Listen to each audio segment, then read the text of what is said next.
తెలంగాణ మాజీ సీఎం కేసీఆర్ సోమాజిగూడ యశోద ఆసుపత్రిలో చికిత్స పొందుతున్నారు. 2 రోజులుగా నీరసంగా ఉండడంతో కేసీఆర్ నిన్న సాయంత్రం ఆసుపత్రికి వెళ్లారు. కేసీఆర్ కు డాక్టర్ల బృందం వైద్యం అందిస్తోంది. నిన్న హెల్త్ బులెటిన్ విడుదల చేశారు.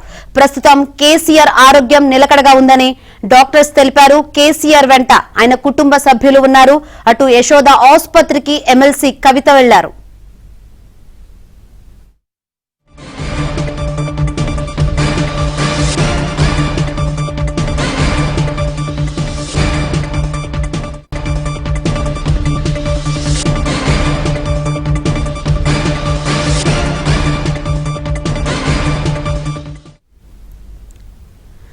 తెలంగాణ మాజీ సీఎం కేసీఆర్ సోమాజిగూడ యశోద ఆసుపత్రిలో చికిత్స పొందుతున్నారు.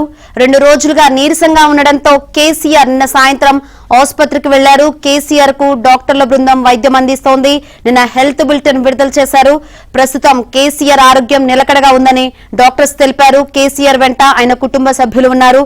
అటు యశోద ఆసుపత్రికి ఎమ్మెల్సీ కవిత వెళ్లారు. మరిన్ని వివరాలు అందించేందుకు మా ప్రతినిధి నరేష్ సిద్ధంగా ఉన్నారు. నరేష్, యశోద ముఖ్యమంత్రి బీఆర్ఎస్ అధ్యక్షుడు కేసీఆర్ చికిత్స తీసుకున్నారు. నిన్న సాయంత్రం ఆయన ఆరోగ్యం బాగాలేకపోతుంది, అంటే కొంత నీరసంగా గత 2 రోజులుగా ఆయన నీరసంగా ఉన్నట్టు తెలుస్తుంది. అందులో భాగంగానే నిన్న సాయంత్రం యశోద ఆసుపత్రికి వచ్చారు. అయితే వైద్యానికి వైద్య పరీక్షలు నిర్వహించారు. తర్వాత అడ్మిట్ అవ్వాల్సిందిగా సూచించిన నేపథ్యంలో రాత్రి ఆయన యశోద హాస్పిటల్లోనే ఉన్నారు. తర్వాత ఒక హెల్త్ బులెటిన్ కూడా యశోద వర్గాలు విడుదల చేశాయి. ఇందులో ఏదైతే కేసీఆర్ ఆరోగ్యంగా ఉన్నారో అనేది వైద్యులు చెప్తున్నమాట. అదేవిధంగా కాస్త ఐబీపీ షుగర్ లెవెల్స్ తక్కువగా ఉన్న నేపథ్యంలో అవన్నీ కూడా నార్మల్ అయ్యే వరకు కూడా ఆయన చికిత్స తీసుకుంటే బాగుంటుందన్న వైద్యుల సూచన మేరకు కేసీఆర్ ప్రస్తుతం అపోలో ఏదైతే యశోద ఆసుపత్రిలో వైద్యం తీసుకున్నారు. ఆయనతో పాటు ఆయన కుటుంబ సభ్యులు ఉన్నారు. అదేవిధంగా కాసేపటి క్రితమే ఎమ్మెల్సీ కల్వకుంట్ల కవిత కేసీఆర్ తనయ కాసేపటి క్రితమే యశోద ఆసుపత్రికి ఆయన పరామర్శించారు. మరోవైపు ముఖ్యమంత్రి రేవంత్ రెడ్డి సైతం ఇటు కేసీఆర్ ఆరోగ్య పరిస్థితి మీద ఆరా తీశారు. అటు వైద్యులతో కూడా మాట్లాడి ఆయనకి మెరుగైన వైద్యం అందించాల్సిందిగా కూడా ముఖ్యమంత్రి రేవంత్ రెడ్డి సూచించారు. ఇంకొక వైపు పార్టీ శ్రేణులు కావచ్చు, నాయకులు కావచ్చు నిన్న రాత్రి నుంచి కూడా ఏదైతే కేసీఆర్ చికిత్స తీసుకున్న యశోద ఆసుపత్రికి వస్తున్నారు. అయితే బీఆర్ఎస్ వర్గాలు అయితే ఒకటే చెప్తున్నాయి, కేసీఆర్ ఆరోగ్యం గురించి ఎలాంటి ఆందోళన చెందాల్సిన అవసరం లేదు.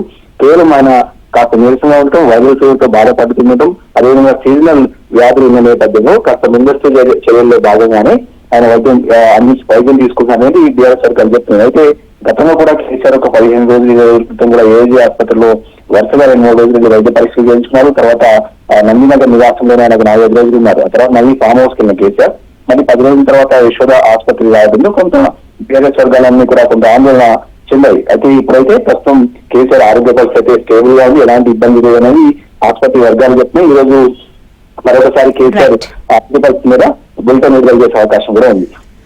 Right, thank you Naresh.